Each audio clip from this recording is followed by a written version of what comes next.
Welcome to the Samwell B12 experience, where we have you covered for the Toronto Maple Leafs, Blue Jays, and more.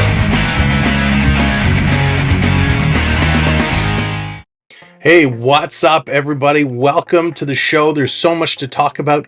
It's official. The Vegas Golden Knights have won the Stanley Cup. Congratulations, Vegas. You guys said you were going to do it in 6 years. You've done it in year 6. Absolutely spectacular effort.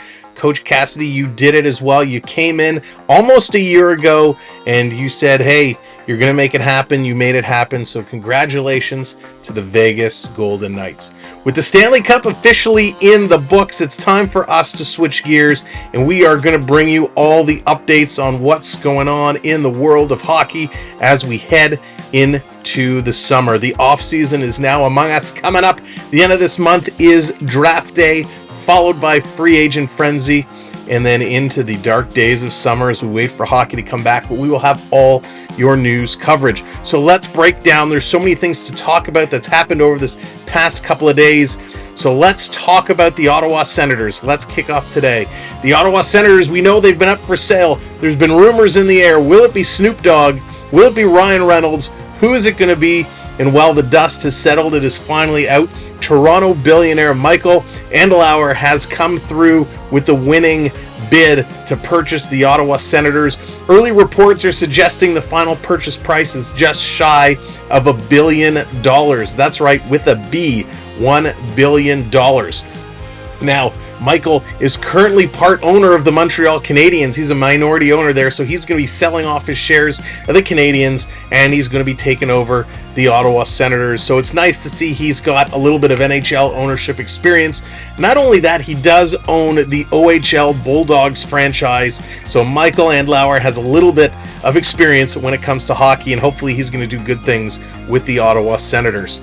Now, some other big news talking about draft day coming up. It has been reported by The Athletic. The Montreal Canadiens have reached out and contacted the Anaheim Mighty Ducks about potentially acquiring the second overall pick at the draft. Now, Adam Fantilli is expected to go second overall, and so could it be the Montreal Canadiens have some high hopes for this prospect, Adam Fantilli, the Canadian who looked great during the World Juniors. He definitely has some skill. I was kind of excited to see what he's going to do with some of the young guns over in Anaheim, but maybe the Canadiens make that move, pick him up, and will draft him second overall. So we'll see, but that's what's going on right now. Big talk, Montreal discussing moves with the Anaheim Ducks for that number 2 draft pick.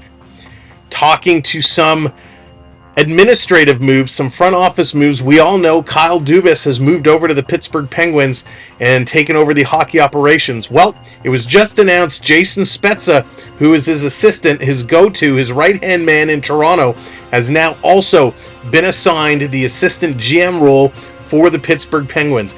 This is a little bizarre because Dubas has not announced who the general manager will be, and usually the GM brings in their own assistant. So with the announcement of Spezza coming in as the assistant GM, either Dubas has no plans on bringing in a general manager and he's going to be the GM running it alongside Jason Spezza, or Dubas knows exactly who the GM is going to be, just can't announce it yet because this GM is still under contract with another team. Could it potentially be one of the other management positions in Toronto that's currently filled? Could it be somebody that Toronto is relying on to run their draft? Could they be leaving when their contract expires at the end of this month? I hope not. I wouldn't want somebody running my draft at the table if they're planning on leaving and heading over to Pittsburgh. So we'll see as that drama unfolds who will be the official GM of the Pittsburgh Penguins, joining Dubas and Jason Spezza. Now, the New York Rangers, they have brought in a brand new head coach. It's official. Peter Laviolette has been brought in to lead the New York Rangers. We'll see what Lavi can do as he comes in to lead that helm of the New York Rangers. In other hockey operations news, the Philadelphia Flyers have named former NHL forward Patrick Sharp as special advisor for hockey operations. So Patrick Sharp getting a job with the Flyers in hockey ops. We'll see what kind of impact he can do there. Now, of course, let's go back to that Stanley Cup final. We know there was so much going on. right? A great series. The Vegas Golden Knights, the Florida Panthers. The Panthers taking down the record-leading Boston Bruins with most points, most wins. They shut them down. They embarrassed the Toronto Maple Leafs. They beat the Carolina Hurricanes, but they just couldn't get it going against the Vegas Golden Knights. The Knights were too tough. Well, some of the injury information is starting to come out, and this is what's going on in Pantherland. Tkachuk, we saw him get absolutely smoked in Game 3. He just got destroyed. And I said it, the rest of Game 3 and all of Game 4, something is wrong with Tkachuk. He's floating around. He's not making plays. He's not getting in there and grinding it out. And even though he still contributed, we knew something was wrong with him. Well, it has come out. Tkachuk suffered a broken sternum. Ouch! A broken sternum in the opening period of game number 3 of the Stanley Cup final. And he still came back in that game and scored the game-tying goal at the end. Oh my gosh, Tkachuk with the broken sternum, contributing, scoring that goal.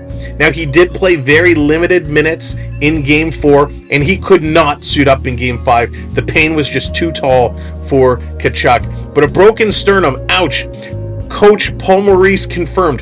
Tkachuk couldn't even dress himself for Game 4. He could not do it. He needed help to get his equipment on, his jersey on. Somebody else had to tie this man's skates. It's insane. He cannot dress himself, but he still went out to battle against the Vegas Golden Knights in Game 3. And he did in Game 4, he did a great job. He played 16 minutes and 40 seconds. He had 4 shots on goal, all with a fractured sternum, which is crazy. Now, the other big injury for the Florida Panthers, defenseman Aaron Ekblad, he had even worse. But, well, it's not really worse than a broken sternum, but he had these lingering issues that he stayed with it the entire playoffs. He broke his foot in the first round series against the Boston Bruins. Aaron Ekblad played this entire playoff run with a broken foot. That's ridiculous. He also had sustained 2 separated shoulder dislocations. 2! His shoulders popped out twice, and he still managed to play. As well, he was playing with a torn oblique muscle. So a lot of injuries for Aaron Ekblad. All of that, and he only missed 1 game. That's insane. He is a beast.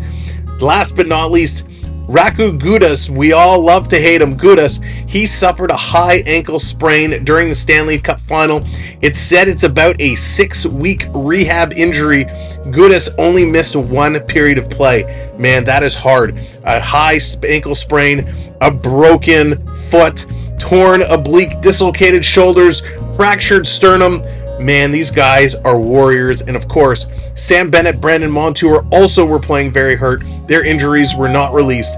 But this Florida team, battled and bruised and broken, they came through to fight to try and win the cup. So again, congratulations to the Vegas Golden Knights. Great effort, the Florida Panthers. But it begs the question, when you are that hurt, do these players deserve to get on the ice and put their health even more at risk? Now, the Florida Panthers, suffering all of these injuries, they're going to have some of their players out for 4 to 6 months. They are not going to be the same looking team come training camp in the beginning of next season, but by December, January, hopefully they get all the core of their injuries healthy and players back. So let me know what you think in the comments about all the news we talked about today. Let me know what you think about these players' injuries. Should they have played, or should the league have done a better job sitting them out and making sure they're getting healthy? Leave the comments below. Hit that subscribe. We look forward to bringing you more news real soon. This is Sam from the Sam B12 Experience saying thanks for everything. We'll catch you down the road.